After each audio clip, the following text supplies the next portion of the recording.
හරි ඉතින් වෙනදා වගේ මුකුළු හැමෝම අදත් දීසන් ටෙක්නිකල් YouTube channel එකට සාදරයෙන් පිළිගන්නවා. ඉතින් අපි අදත් ඕගොල්ලන්ට වැදගත් වීඩියෝ එකක් ගෙනල්ලා තියෙන්නේ. අද වැදගත් වීඩියෝ එකෙන් අපි කතා කරන්නේ ඔයගොල්ලන්ගේ ෆෝන් එක Android ෆෝන් එකෙන් කොහොමද ඔයගොල්ලන්ගේ Apple ෆෝන් එකක් වගේ ඔයගොල්ලන්ගේ ෆොටෝස් එඩිට් කරගන්නේ කියලා. ඉතින් එඩිට් කරගන්නේ කිව්වම මෙතන ෆොටෝ ගහන්න විදියක් නෑ. Android ෆෝන් එකෙන් අපිට නෝමල් කැම් එකකින් ගහගන්න ෆොටෝ එකක් එඩිට් කරගන්න තමයි පුළුවන්. ඉතින් ඔයගොල්ලෝ ගොඩක් දන්නවා ඇති ඒ ඇප් එක ගැන දන්න ඇත්තටි නොදන්න ඇත්තටි. ඉතින් අපි අද කතා කරන්න යන්නේ Snapseed ඇප් එක ගැන. ඉතින් වැඩි කතා නැතුව අපි යමු අපේ වීඩියෝ එකට. ඉතින් අද යාළුවනේ ඉතින් අපි බලමු අපි ඇප් එක කොහොමද ඩවුන්ලෝඩ් කරගන්නේ කියලා. ඉතින් ඔයගොල්ලෝගේ Play Store එකට ගිහිල්ලා ඔයගොල්ලෝ මුලින්ම සර්ච් බාර් එකේ සර්ච් කරගන්න ඕන Snapseed කියලා. ඉතින් ඔයාලට පේනවා මෙන්න මෙතන සර්ච් බාර් එකේ මම සර්ච් කරගන්නවා Snapseed කියලා උඩින් එනවා. ඉතින් හරි ඉතින් මම ඉන්ස්ටෝල් කරලා තියෙන එකෙන් මට ඕපන් කියලා පෙන්නන්නේ. ඔයගොල්ලෝ ඒක ඉන්ස්ටෝල් දීලා ඉන්ස්ටෝල් කරගන්න ඊට පස්සේ ඕපන් කරගන්න. මම මේ ඕපන් කරගන්නවා කිව්වේ තමයි ඔයගොල්ලන්ට ඕපන් වෙන්නේ. ඉතින් මෙන්න මෙතන අපේ ෆොටෝ එක දෙන්න ඕන මෙතනට තමයි. ඉතින් අපි මම මෙන්න මේ වගේ ෆොටෝ එකක් දෙන්නම්. ඉතින් මගේ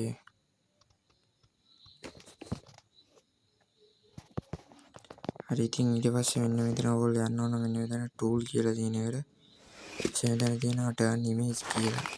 ඔයාලට පේනවා මෙතන තියෙනවා turn image කියලා. අන්න ඒකට යන්න ඕන. ඉතින් ඔයගොල්ලෝ ඊපස්සේ එතනට ගියාම ඔයගොල්ලන්ට මෙන්න මෙතන පෙන්නන ඇඩ්ජස්ට්මන්ට් ටිකක්. ඉතින් අපි යන්නේ ඇඩ්ජස්ට්මන්ට් එකට යමු. ඊට පස්සේ නොදැන ඇඩ්ජස්ට්මන්ට් එකේ ඔයගොල්ලන්ට මුලින්ම තියෙනවා brightness කියලා. ඉතින් අපි යන්නේ ඒක සිලෙක්ට් කරගත්තට පස්සේ අපිට brightness adjust කරගන්න පුළුවන්. ඉතින් ඔයගොල්ලෝ brightness දාගන්න ඕන ධන 14ට. ධන 17 කියන්නේ මෙන්න මේ වගේ එකක් තියෙන්නේ. හරි ඉතින් ආයෙමත් අපි මේ ඇඩ්ජස්ට්මන්ට් එකට යනවා. ඉතින් ඊට පස්සේ අපිට තියෙනවා contrast කියන එක තමයි අපි දෙන්න ඕනේ ඊගාවට. ඉතින් අපි යන්නේ ඒක සිලෙක්ට් කරගත්තාම අපිට ඒක ඇඩ්ජස්ට් කරගන්න ඕන රින 24කට. ඉතින් ඔයගොල්ලන්ට එතන උඩ පේනවා රින 23. අපි ඒක 23 24 25 ලොක් නෑ. ඉතින් ඔයගොල්ලෝ පුළුවන් තරම් try කරන්න මම වගේ 24ටම තියාගන්න. ඉතින් ඊට පස්සේ අපිට තියෙනවා මෙන්න මෙතන ambience කියලා. ඉතින් අපි යන්නේ ඒක සිලෙක්ට් කරගමු. අන්නේ ambience කියන අපි ධන 34කට හදා ගන්න ඕන. ඉතින් ඔයගොල්ලොත් මෙන්න මේ වගේ ධන 34ට යනකම් ඒක හදාගන්න. ඊට පස්සේ ඉතින් තියෙනවා highlight කියලා. ඉතින් highlights අපි ඊළඟට හදාගන්න ඕන. ඉතින් highlight කියන එක රින 15කට හදාගත්තාට පස්සේ ඉතින් හරි ඊට පස්සේ ඉතින් අපිට තියෙන්නේ ඊගාව එක ඇඩ්ජස්ට්මන්ට් එක තියෙන අපිට shadows කියලා. ඉතින් අපි shadows එකත් ධන 34කට හදාගන්න ඕන. අපි ඒක හදමු. හරි ඒකත් ධන 34කට හදාගත්තා. ඊට පස්සේ අපි මෙන්න මෙතන තියෙනවා warmth කියලා එකක්. අපි යන්නේ ඒකත් හදාගන්න ඕන ධන 5කට.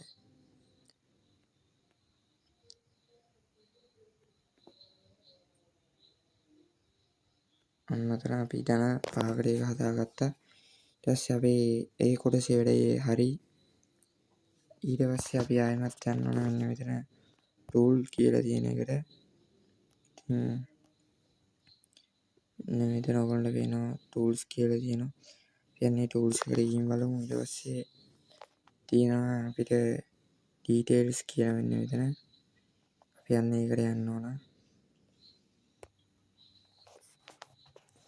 හරි ඊට පස්සේ අපිට ආයෙමත් එතනක් තියෙනවා මෙන්න මෙතන adjustment කරගන්න කොටසක්. අපි යන්නේ adjustment එකටත් යන්න.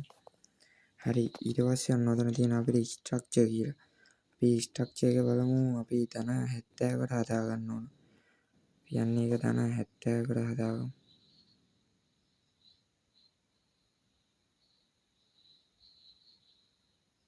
හරි. ඊගාට තියෙන අපිට ෂාප්නින් කියන එක හදාගන්න.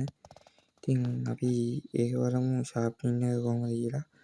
ඉතින් අපි ඒක තන 18කට හදාගන්න ඕන. ඉතින් ඔයගොල්ලන්ට පේනවා මේක පොඩ්ඩක් අවුල් වුණේ මේක මම අතන ලයිට් එකේ එළිය වැටලා තියෙන ඉඳ මුණට. ඊට පස්සේ බලමු අපි මේක සේව් කරගන්න ඕන කොහොමද කියලා. ඉතින් ඔන්න ඔයගොල්ලන්ට මෙන්න මෙතන පේනවා ඇති තියෙනවා එක්ස්පෝර්ට් කියලා. ඉතින් අපි යන්නේ කොටසට යන්න ඕනේ. ඉතින් හරි මම එක්ස්පෝර්ට් කියලා. ඉතින් ඊට පස්සේ ඔයගොල්ලන්ට මේක ඔයගොල්ලන්ගේ ෆොටෝ එක ක්‍රියේට් එක කොපි එකක් විදියට සේව් කරගන්න ඕන නම් මෙන්න මෙතන තියෙන සේව් කියන එක දෙන්න. ඉතින් ඔයගොල්ලන්ට මේක කොපියක් විදියට ෆෝමැට් කරන්න පුළුවන් settings menu වෙනස් කරන්න පුළුවන් විදියට සේව් කරන්න ඕන නම් ඔයගොල්ලෝ මෙතන jpg කියලා දෙන එක්ස්පෝර්ට් කියලා වෙන්නවා අපිට. අන්න එතනට දෙන්න ඒ ඔප්ෂන් එක දෙන්න. ඉතින් ඊගාට ඔයගොල්ලන්ට තියෙන්නේ මෙන්න මෙතන එක්ස්පෝර්ට් ඇස් කියන එක. එක්ස්පෝර්ට් ඇස් එක දුන්නාම ඔයගොල්ලන්ට මෙන්න මේක අපිට අපේ කැමති ෆෝල්ඩර් එකකට සිලෙක්ට් කරලා සේව් කරගන්න පුළුවන්. ඉතින් මෙන්න මෙතන ෂෙයාර්ඩ් කියලා තියෙන එකේ ඉතින් ඔයගොල්ලෝගේ ෆොටෝ එක වෙන කාට හරි ෂෙයා කරන්න. ඉතින් WhatsApp එකේ ස්ටේටස් එකක් දාන්න, Facebook එකට ෂෙයා කරන්න, YouTube එකට, TikTok එකට ඒ වගේ apps ගොඩකට ෂෙයා කරගන්න පුළුවන්.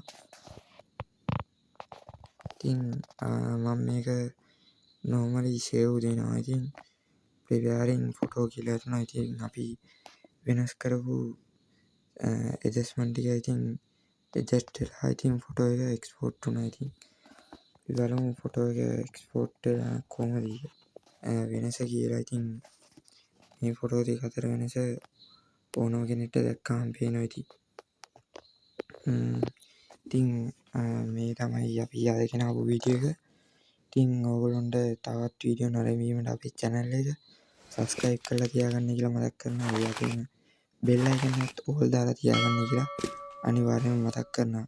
ඉතින් යාළුවනේ වීඩියෝ එක වැදගත් වුණා නම් ඔයගොල්ලෝ අනිවාර්යයෙන්ම like එකක් දාලා comment එකක් දාලා ඔයගොල්ලෝගේ contact list එකේ ඉන්න යාළුවන්ටත් වීඩියෝ එක වැදගත් වෙයි කියලා හිතනවනම් වීඩියෝ එක share කරන්න. ඉතින් ඔයගොල්ලෝගේ නිවානේ සමුගෙන යන අදටත් අපි කාලය වේලාව වෙවිලා. ඉතින් තවත් අලුත් වීඩියෝ එකකින් හමු වෙන බලාපොරොත්තු වෙන අදටත් ඔබේ නිවානේ සමුගෙන යන එන යාළුවෝ ඔයගොල්ලෝ හැමෝටම සුබ දවසක්.